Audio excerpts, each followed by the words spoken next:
আমাদের সবজি কাটার সময় কিন্তু কখনো সমস্যা হয় না। আমরা সব রকমের সবজি আসলে বটি দিয়ে কাটতে পারি, আমাদের কোনো সমস্যা হয় না। মরিচ কাটতেও কিন্তু চোখে লাগে না, বেগুন কাটার সময় চোখে লাগে না।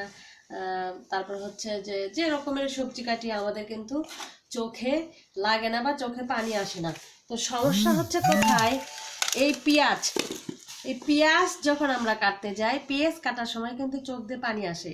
এটা সবারই হয়, সে যত বড় রাঁধুনি হোক তারও কিন্তু চোখ দিয়ে পানি আসবে। তো আমরা পেঁয়াজগুলো কাটার সময় কি করব, যখন দেখবো যে বেশি পরিমাণ পেঁয়াজ, তখন আমরা একটু খোলামেলা জায়গায়, মানে পেঁয়াজের যে ঝাঁজটা আছে সেই ঝাঁজটা যেন যত দ্রুত আম, বের হয়ে যেতে পারে।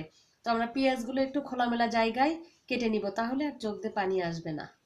আর পেঁয়াজ কাটার সময় আমরা অন্যদিকে চিন্তা ভাবনা করব, বা হচ্ছে যে অন্য মনস্ক হয়ে থাকবো। আমি পেঁয়াজ কাটতেছি এটা কখনো মনেই করা হবে না যে আমি পেঁয়াজ কাটতেছি। আপনি এটা খেয়াল করে দেখেন, পেঁয়াজ কাটার সময় আপনি অন্য মনস্ক হয়ে থাকবেন, কখনো ভাববেন না যে আপনি পেঁয়াজ কাটতেছেন, তাহলে আপনার চোখ দিয়ে কখনোই পানি আসবে না। এটা হচ্ছে সবচাইতে একটি কৌশল, পেঁয়াজ কাটার একটি কৌশল। কখনোই আর চোখ দিয়ে পানি আসবে না। আপনি খেয়াল করে দেখবেন, আমার কথাগুলো ফলো করে দেখবেন, চোখ দিয়ে আর কখনো পানি আসবে না পেঁয়াজ কাটার সময়। আপনি যতগুলো পেঁয়াজ কাটেন, তবে আপনাকে পেঁয়াজ কাটতে হবে খোলামেলা জায়গায়, মানে পেঁয়াজের যে ঝাঁজটা, এই ঝাঁজটা যেন বের হয়ে যেতে পারে।